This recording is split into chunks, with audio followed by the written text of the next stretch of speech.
आज हम सबसे युवा देश है, आत्मविश्वास से भरे हुए देश है। पूरे विश्व में दुनिया के बड़े बड़े मंचों पर आज अगर किसी का डंका बज रहा है तो नाम है हिंदुस्तान, वो नाम है भारत। ऐसे में देश के भीतर बैठी और देश के बाहर बैठी भारत विरोधी शक्तियों का एकजुट होना स्वाभाविक है।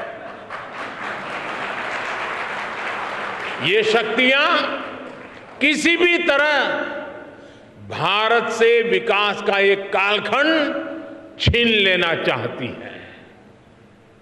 आज भारत का सामर्थ्य अगर फिर बुलंदी की तरफ जा रहा है तो इसके पीछे हमारी एक मजबूत नींव है। ये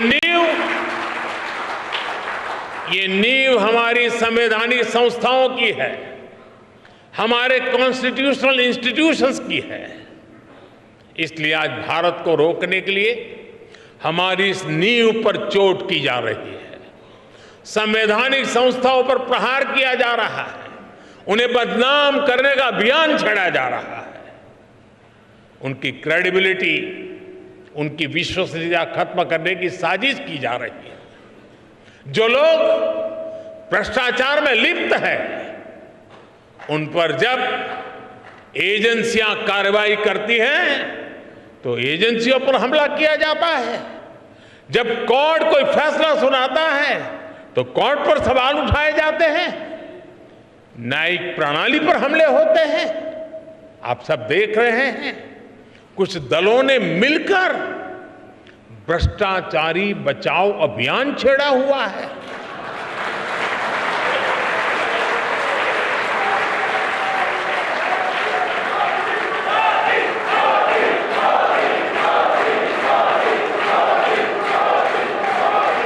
आज भ्रष्टाचार में लिप्त जितने भी चेहरे हैं वो सब एक साथ एक मंच पर आ रहे हैं। पूरा देश ये देख रहा है, देश समझ रहा है। साथियों, भ्रष्टाचार ने हमारे देश का बहुत नुकसान किया है। दिमक की तरह देश को खोखला किया है भ्रष्टाचार ने। देश की जनता देख रही है कि पहले की सरकारों ने किस तरह भ्रष्टाचार के खिलाफ कार्रवाई के नाम पर केवल खानापुरी की थी। लेकिन पिछले 9 साल में भाजपा सरकार ने भ्रष्टाचार के खिलाफ जो अभियान चलाया, उसने आज भ्रष्टाचार और भ्रष्टाचारियों दोनों की जड़ें हिला दी है।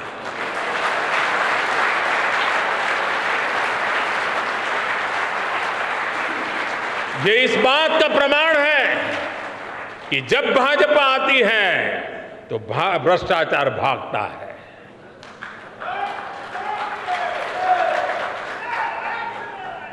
मैं आपको कुछ आंकड़े बताना चाहता हूं आज।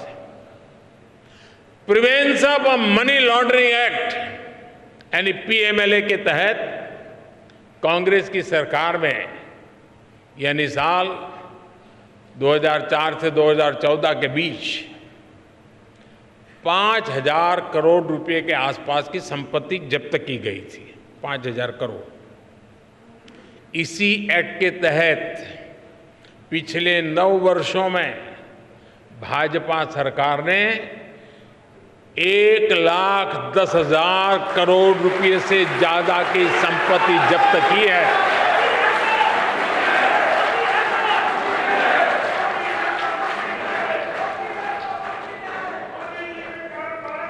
इस एक्ट के तहत पहले के मुकाबले 2 गुने से ज्यादा केस रिकॉर्ड किए गए हैं और 15 गुना ज्यादा लोगों को गिरफ्तार किया गया है। हमारे यहां कुछ लोगों ने कांग्रेस शासन के दौरान बैंकों को जमकर के लूटा। बैंकों का करीब 22,000 करोड़ रुपए का नुकसान करके ये लोग विदेश भाग गए। आज भाजपा सरकार ने इन लोगों की करीब करीब 20,000 करोड़ रुपए की संपत्ति जब्त करवा दी है।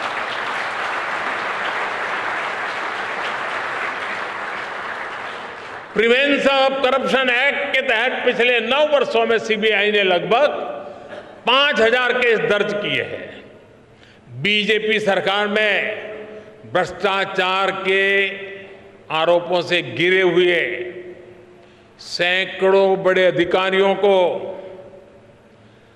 संविधान दिखाया, सरकार के नियम दिखाए और उनको जबरन रिटायर किया गया है, घर भेज दिया गया है और उनके खिलाफ कार्रवाई की गई है।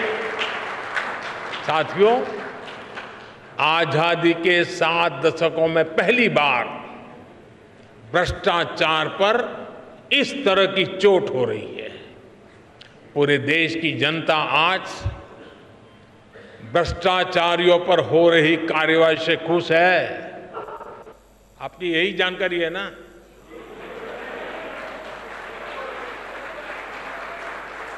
मैं जहां जाता हूं लोग यही कहते हैं, मोदी जी रुकना मत।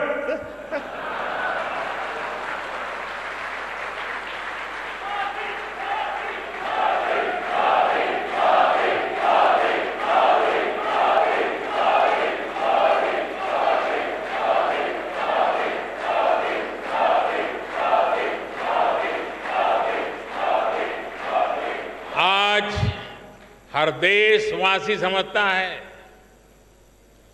भ्रष्टाचार रुकेगा तभी देश आगे बढ़ेगा।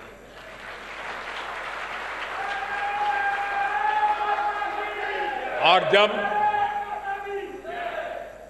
जब हम इतना सारा करेंगे तो कुछ लोग तो नाराज होंगे ही होंगे।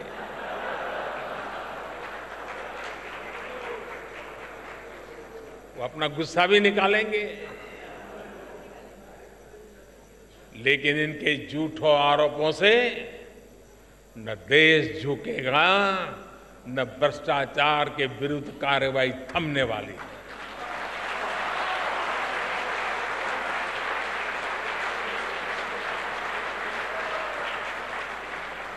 साथियों, आपको याद होगा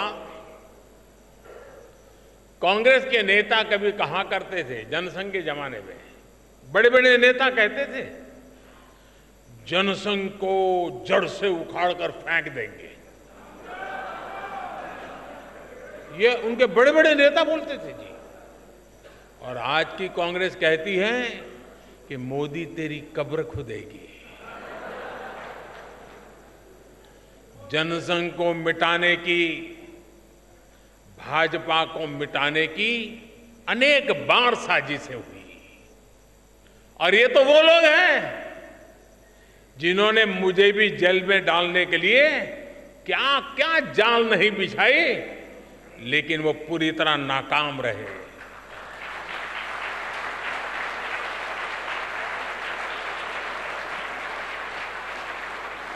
और हम बचे हैं, हम फले हैं, फूले हैं तो जनता जनार्दन के आशीर्वाद से, देशवासियों के प्यार से बढ़े।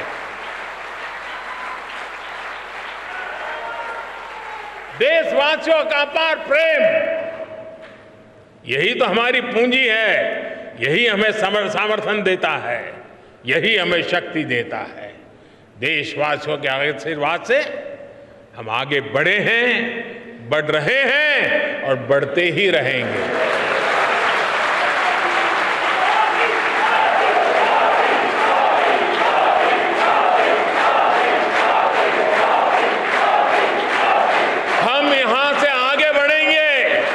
वो भी देशवासियों के विश्वास से बढ़ने वाले हैं। साथियों, भाजपा ये वो पार्टी नहीं है जो अखबारों से, टीवी स्क्रीन की चमक से पैदा हुई हो। ये भाजपा भाजपा ट्विटर हैंडलों और यूट्यूब के चैनलों से पैदा नहीं हुई है। ये भाजपा अपने कार्यकर्ताओं के त्याग तपस्या से बनी हुई है। भाजपा जमीन पर काम करके आगे बढ़ी है। भाजपा गांव में, खेत खलिहानों में गरीबों के साथ कंधा से कंधा मिलाकर तप करके आगे बढ़ी है। मुझे बहुत सारे लोग कहते हैं, अरे मोदी जी अब सत्ता मिल गई, 2 बार प्रधानमंत्री बन गए, अभी भी क्यों इतना दौड़ते रहते हो, क्यों भागते रहते हो? अरे कभी तो मौज करो, आराम करो। लेकिन उन लोगों को पता नहीं है बीजेपी कार्यकर्ता की नियति आराम करना, बैठना, मौज करना हो नहीं सकती।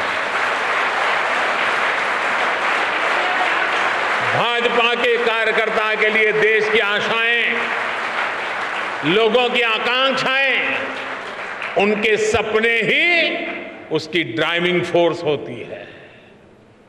इसी के लिए भाजपा कार्यकर्ता दिन रात दौड़ता है, भागता है, काम करता है। वो रुकता नहीं है, थकता नहीं है, झुकता भी नहीं है। लेकिन साथियों, हमें याद रखना है, हमारी ये लड़ाई आसान नहीं है। भाजपा को डगर डगर पर भ्रष्टाचार से लड़ना है। भाजपा को डगर डगर पर भाई भतीजावाद से लड़ना है। भाजपा को डगर डगर पर संप्रदायवाद से लड़ना है।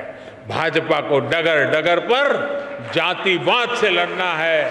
भाजपा को डगर डगर पर भारत विरोधी विदेशी ताकतों और उनके इकोसिस्टम से लड़ना है, क्योंकि यही वो चुनौतियां हैं जिन्होंने देश का बहुत बड़ा नुकसान किया है, बहुत समय तक नुकसान किया है। साथियों, बहुत सौभाग्य से, अनेकों के त्याग तपस्या से हमें आजादी के अमृत काल में राष्ट्र की सेवा करने का, राष्ट्र निर्माण करने का अवसर मिला है। हम भारतीयों ने मिलकर 2047 तक, जब आजादी के 100 साल मनाएंगे, तब तक विकसित भारत का लक्ष्य रखा है। आजादी के अमृत महोत्सव से लेकर आजादी के 100 वर्ष तक देश की इस यात्रा में प्रत्येक भाजपा कार्यकर्ता को जी तोड़ मेहनत करनी ही करनी है। हमारे कार्यकर्ताओं को लंबी पारी के लिए तैयार करना चाहिए। दल को बनाने में जिस तरह अनेक पीढ़ियां खप गई, उसी तरह देश को आगे बढ़ाने के लिए हमें भी अपनी पीढ़ियों को खपाना होगा।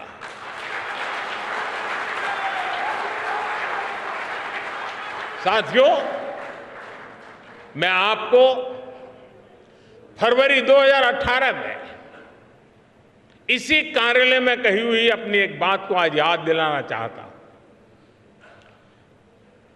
2018 में इसी भवन का लोकार्पण करते हुए मैंने कहा था